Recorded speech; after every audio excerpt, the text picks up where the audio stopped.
The nighttime horizon makes a vivid statement. Electric lights, once considered a novelty, over time became a necessity.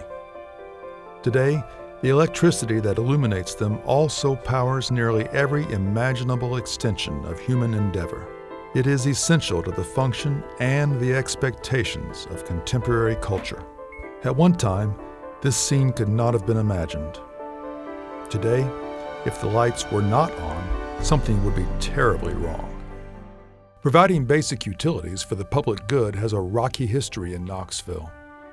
From water reservoirs built over sinkholes, gas companies being torn apart by war, floods, and stockholders, and power company presidents taking part in riots downtown. Every early attempt by private companies to supply utilities in Knoxville resulted in failure. When cheap TVA power became available in the 1930s, the city of Knoxville wanted to connect to it. It took 4 years of court battles, but in 1939 the city was permitted to connect to TVA. To efficiently supply both electrical power and water, the city created the Knoxville Electric Power and Water Board, which became Knoxville Utilities Board in 1947. The charter for KUB purposely distanced the management of the company from political influence. The charter became a model for many cities throughout the country. The vigorous post-World War II economy fueled KUB's growth. The electrical system grew to serve parts of 8 counties. The city gas utility was acquired in 1945. The residential gas business experienced rapid growth and the building boom immediately after the 1982 World's Fair. The original utility, water, continued to meet growing demand with modern treatment methods and expanded facilities. At the request of the city and by a 2-to-1 vote by the public, KUB took over Knoxville's wastewater treatment facilities in 1987.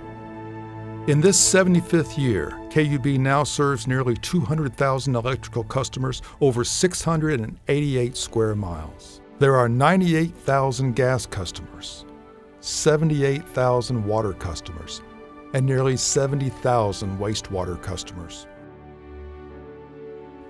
The long-standing tradition of participation in beneficial community initiatives is an important part of the utility's past, present, and future.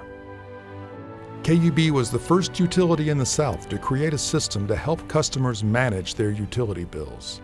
When KUB restored the historic but badly run-down Millers building to use as its headquarters, there was a renewed interest in downtown development. There have been and will continue to be challenges to overcome. The complexity of the system has grown many times.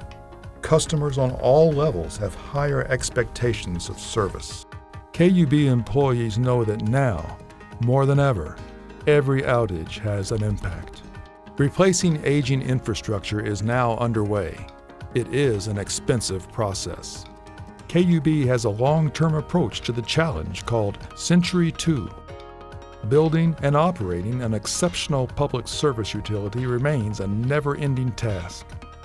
As it turns out, the expertise can be handed down from one generation to the next. But the future will put all of that to the test. Meeting new demands and learning new skills is familiar territory for the people of KUB. Throughout its history, KUB has faced the future with a resolute determination to succeed. By all measurements, they most assuredly have.